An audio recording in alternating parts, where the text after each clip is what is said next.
आज हम इस वीडियो में देखेंगे करंट और वोल्टेज डिवीजन रूल क्या होता है। तो current end voltage division rule क्या होता है, करंट किस में डिवाइड होती है और वोल्टेज किस में डिवाइड होती है, आपको सबसे पहले ये पता होना चाहिए।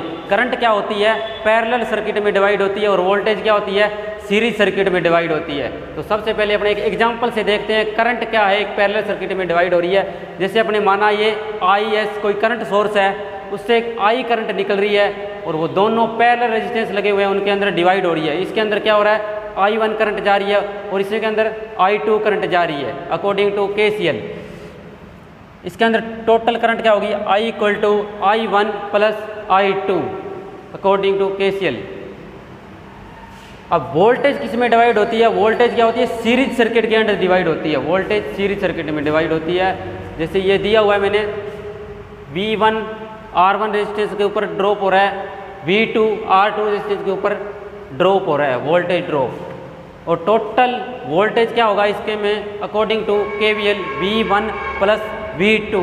ये था इसका बेसिक। आपको पता होना चाहिए करंट और वोल्टेज किस में डिवाइड होता है, मतलब करंट क्या होता है, पैरेलल सर्किट में डिवाइड होता है, और वोल्टेज सीरीज सर्किट में डिवाइड होता है। इससे आगे देखेंगे अपने ये current end voltage division rule होता क्या है। दो पैरेलल में रेजिस्टेंस दिए हो तो करंट कैसे निकालेंगे, और सीरीज के अंदर दो रेजिस्टेंस दिए हो तो एक रेजिस्टेंस के ऊपर वोल्टेज निकालनी हो या किसी दोनों पर निकालनी हो तो कैसे निकालेंगे, इससे आगे देखेंगे। सबसे पहले अपने देख रहे हैं करंट डिवीजन रूल क्या होता है। करंट डिवीजन रूल इसमें देखो एग्जांपल से देख रहे हैं। जैसे ये कोई सर्किट दिया हुआ है, इसके अंदर क्या है, दो प्रतिरोध R1 और R2 क्या है, पैरेलल में जुड़े हुए हैं। इसके अंदर करंट आ रहा है I, तो दोनों करंट दोनों में डिवाइड हो रहा है। R1 के अंदर जा रहा है I1, R2 के अंदर करंट क्या जा रहा है, I2। तो क्या होगा, करंट डिवीजन रूल क्या होता है, जैसे अपने को I1 करंट निकालना है, क्या करना है, I1 करंट निकालना है। तो I1 करंट निकालने के लिए क्या करेंगे, जिस प्रतिरोध में अपने करंट निकाल रहे हैं ना, उसका उल्टा प्रतिरोध मतलब विपरीत प्रतिरोध क्या होगा, उसको लिखेंगे ऊपर R2, और डिवाइड में क्या होगा, दोनों का जोड़ आ जाएगा, टोटल R1 + R2। मतलब जिस प्रतिरोध के अंदर करंट निकाल रहे हैं उसके पैरेलल में जो विपरीत में है ना, उसको ऊपर लिखना है और टोटल नीचे लिखना है। और करंट I इसके अंदर कितना आ रहा है उससे गुणा कर देना है, ये हो जाएगा I1। सेम टू सेम ऐसे ही I2 कैसे निकालेंगे, I2 निकाल रहे हैं अपने किसके अंदर निकाल रहे हैं, प्रतिरोध R2 में निकाल रहे हैं। तो क्या होगा, इसका उल्टा प्रतिरोध, R2 का उल्टा प्रतिरोध क्या है, R1 है। तो R1 को क्या करेंगे, ऊपर लिखेंगे R1 divide by R1 + R2, मतलब टोटल प्रतिरोध कितना होगा उसे डिवाइड कर देंगे, और इसके अंदर टोटल करंट कितना आ रहा है उससे मल्टीप्लाई कर देंगे, तो अपने का क्या ना I2 का मान आ जाएगा।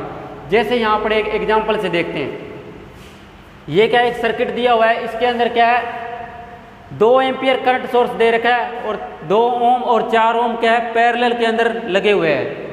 तो इसके अंदर अपने सबसे पहले I1 करंट निकाल रहे हैं। तो मैंने क्या बताया था, I1 करंट निकाल रहे हैं, तो किस इस पर 2 ओम प्रतिरोध में निकाल रहे हैं। I1 करंट किसमें, 2 ओम प्रतिरोध में जा रहा है, तो I1 करंट निकालेंगे सबसे पहले।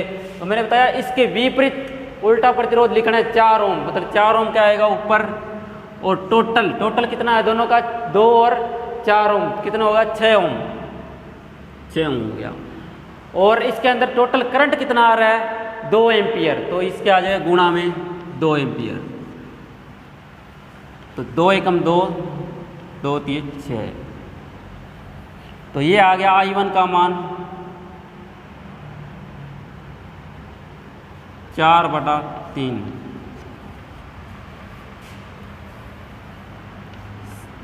ऐसे ही अपने I1 I2 का मान निकाल लें। I2 का मान निकालेंगे तो क्या होगा, I2 किस में जा रहा है, आज 4 ओम प्रतिरोध के अंदर I2 करंट फ्लो हो रहा है। तो I2 का मान निकालेंगे तो ऊपर क्या आएगा, 2 divide by 6 into total current कितना आ रहा है, 2 एम्पियर, 2 एकम 2, 2 2 3। तो क्या आ गया, I2 का मान 2/3। I2 का मान आ गया 2/3 और I1 का मान आ गया 4/3। अब इसके अंदर अपने देखते हैं अपना जो आंसर आया है वो सही है क्या, कैसे करेंगे, टोटल करंट निकालने के अपने को ऐड करके। तो I1 + I2 I1 अपने क्या निकाला है 4/3 और I2 का मान क्या है 2/3। तो इसका टोटल करेंगे तो क्या आ जाएगा 6/3, 3 एकम 3, 3 दूनी 6। तो मतलब I का मान टोटल क्या आ गया 2 एम्पियर। तो मतलब अपना क्वेश्चन आपने जो किया है वो सही है। तो क्या आ रहा है 2 एम्पियर अपने टोटल करंट है, तो अपने आंसर भी 2 एम्पियर टोटल करंट आ रहा है। तो I1 के अंदर 4/3 डिवाइड हो रहा है और I2 के अंदर 2/3 करंट डिवाइड हो रहा है। ये अकॉर्डिंग टू KCL, ये KCL के हिसाब से है। ये था करंट डिवीजन रूल। अब हम इस वीडियो में देख रहे हैं वोल्टेज डिवीजन रूल क्या होता है। Voltage according to voltage division rule क्या होगा, V1 जैसे ये अपने एक सर्किट दे रखा है, इसके अंदर क्या है R1 और R2 प्रतिरोध, दोनों प्रतिरोध क्या है सीरीज के अंदर जुड़े हुए हैं, सीरीज में जुड़े हुए हैं। वोल्टेज अभी बताया था आपने को सीरीज के अंदर डिवाइड होती है, मतलब इसके अंदर R1 के ऊपर V1 वोल्टेज ड्रॉप हो रहा है, R2 के अंदर V2 वोल्टेज ड्रॉप हो रहा है। तो अपने को V1 वोल्टेज ड्रॉप हो रहा है, इसकी वैल्यू निकालनी हो तो कैसे निकालेंगे according to voltage division rule. तो कैसे निकालेंगे V1 इक्वल टू R1, जिस प्रतिरोध के अंदर अपने निकाल रहे हैं उसी को ऊपर रखना है, R1 upon R1 plus R2 into V। उसके अंदर था क्या था करंट डिवीजन के अंदर क्या था अपोजिट ले रहे थे, इसके अंदर वही लेना है सेम, ये बात ध्यान रखनी है आपको। और इसी प्रकार V2 निकालेंगे तो क्या होगा R2 में निकाल रहे हैं तो R2 upon R1 plus R2 into V। ये होता है वोल्टेज डिवीजन रूल। इससे अपने एक एग्जांपल देख रहे हैं, जैसे ये कोई सर्किट दिया हुआ है, इसके अंदर क्या 12 वोल्ट की बैटरी लगी हुई है और 2 ओम और 3 ओम दोनों प्रतिरोध क्या है सीरीज में दिए हुए हैं। वोल्टेज क्या होती है सीरीज के अंदर डिवाइड। तो इसके अंदर अपने सबसे पहले निकाल रहे हैं V1 निकालेंगे। तो मैंने अभी क्या बताया जिस प्रतिरोध के अंदर निकालते हैं उसी को ऊपर रखेंगे तो 2। तो टोटल प्रतिरोध कितना होगा सीरीज के अंदर है 2 और 3 5 इंटू कितना वोल्टेज दिया हुआ है 12। तो क्या आ जाएगा V1 का मान आ जाएगा 24/5।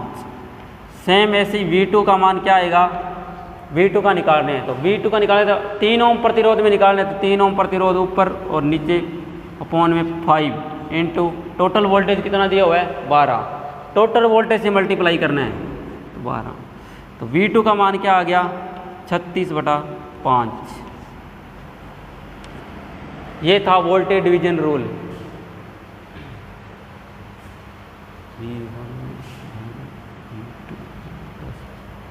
अब अपने इसके अंदर देख भी सकते हैं अपना क्वेश्चन सही है या पूरा गलत है। तो इसके अंदर क्या करेंगे अपने टोटल वोल्टेज निकाल लेंगे तो V equal to V1 plus V2 में डिवाइड हो रही है, ये क्या होगा अकॉर्डिंग टू KVL के अकॉर्डिंग हो जाएगा अपने। तो क्या होगा V1 अपने कितना निकाला है 24/5 और V2 क्या निकाला है 36/5। दोनों का एलसीएम सेम है, 24 और 36 कितने हो गए 60। तो क्या आ गया 60/5। इसको सोल्व करेंगे तो क्या आएगा 12 आएगा। तो अपने का वोल्टेज सोर्स कितने का दिया हुआ था 12 वोल्टेज का दिया हुआ था, 12 वोल्ट का दिया हुआ था।